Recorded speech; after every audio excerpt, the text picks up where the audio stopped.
It certainly did for Ryan and Ashley. They did everything they could to stack the odds for a strong marriage in their favor. They went through premarital counseling, adjusted faulty expectations, learned how to communicate effectively, practiced conflict resolution, and so on. They read books about marriage, attended seminars, and even had an older couple who agreed to mentor them during their first married year. And there is a quote here by Theodora, and it says, "We can now recognize that the fate of the soul is the fate of the social order. That if the spirit within us withers, so too will all the world we build about us." Okay. Ryan and Ashley took marriage seriously and their efforts were paying off, at least for the time being. They were now in their 10th year of marriage and from all appearances doing well. But in spite of all their efforts, something was missing. "We are very much in love," Ashley told us, "but sometimes it feels like we are just going through the motions." "Yeah," said Ryan, "we are definitely in love, but sometimes the relationship feels empty, I guess. Like there should be a deeper connection." Ryan and Ashley, in many aspects, were a model couple. They did all the things healthy couples do. They were psychologically astute, emotionally balanced, and kept their relationship in working order. But their hearts continued to be restless, longing for something more, something deeper. Ryan and Ashley, knowingly or not, were yearning to be soulmates. What Ryan and Ashley still needed to learn was that there is more to a thriving marriage than good communication, conflict resolution, and positive attitude. Okay, we're getting there. While each of these tools is critically important for a lasting and meaningful relationship, they are not sufficient. Marriage is not a machine that needs routine maintenance to keep it functioning, okay? But a supernatural event founded upon a mutual exchange of holy pledges. Above all, marriage is a deep, mysterious, and unfathomable endeavor.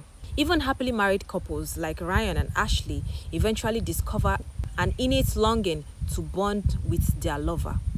Not just for comfort, not just for passion, but also for meaning. Our lives go on day after day. They may be successful or unsuccessful, full of pleasure or full of worry. But do they mean anything? Only our soul can answer. For married couples, spiritual meaning should be a shared pursuit. While every individual must come to an understanding of life's meaning alone, couples must also discover the meaning of their marriage together. You are not just husband and wife.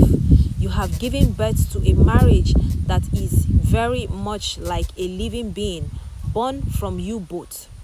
And the soul of your new marriage needs nourishment. Sharing life's ultimate meaning with another person is the spiritual call of soulmates. And every couple must answer that call or risk a stunted, underdeveloped marriage. Like yeast in a loaf of bread, spirituality will ultimately determine whether your marriage rises successfully or fall disappointedly flat. The spiritual dimension of marriage is a practical source of food for marital growth and health. No single factor does more to cultivate oneness and a meaningful sense of purpose in marriage than a shared commitment to spiritual discovery. It is the ultimate hunger for our soul. Okay, interestingly, there's a quote here and it says, "Each person brings to a marriage his or her own spiritual quest." Finding God in your marriage. Finding God in your marriage.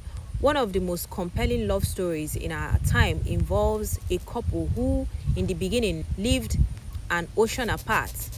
He was a scruffy old Oxford bachelor, a Christian apologist, and an author of best-selling book for children. She, an American, was much younger and divorced with 2 sons. During her visit to England in 1952, C.S. Lewis and Joy Davidson fed their relationship by mail. Intellectual sparks from the minds of each ignite their appreciation and respect for each other. When Joy moved to England with her boys, the relationship enjoyed the benefits of proximity. And when her departure from England seemed imminent because of a lack of funds and an expiring visitor's visa, C.S. Lewis made a decision. If Joy would agree, they would be married. There is a quote here by Augustine, and it says, "Thou hast made us for thyself, and our hearts are restless till they rest in thee." Early in the marriage, Joy's body revealed a secret it had kept hidden. She had cancer, and it was irreversible. The well-ordered life of C.S. Lewis suffered a meltdown, but in the process, the Englishman of letters realized how deep his love for Joy really was.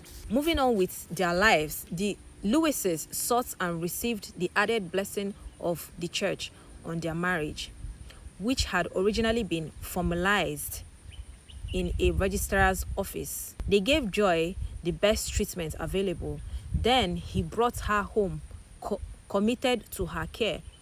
It is not surprising that Joy's body responded. However, her remission was short-lived. Near death, Joy told him, "You have made me happy." Then, a little while after, "I am at peace with God." Joy died at 10:15 that evening in 1960. She smiled, Lewis later recalled, "but not at me," in quotes. So, we're just trying to say that Joy smiled, but not at him. If there is a lesson to be gained from this amazing love story, it must be that one partner without a spiritual depth of oneness can never compete with the fullness of love that soulmates enjoy. I'm trying to say that soulmates enjoy a depth of love that normal people that are not connected so wise enjoy. And there is a quote here by C.S. Lewis, and he says, we feasted on love, every mode of it, solemn and merry, romantic and realistic, sometimes as dramatic as a thunderstorm, sometimes comfortable and unempathetic as putting on your soft slippers. She was my pupil and my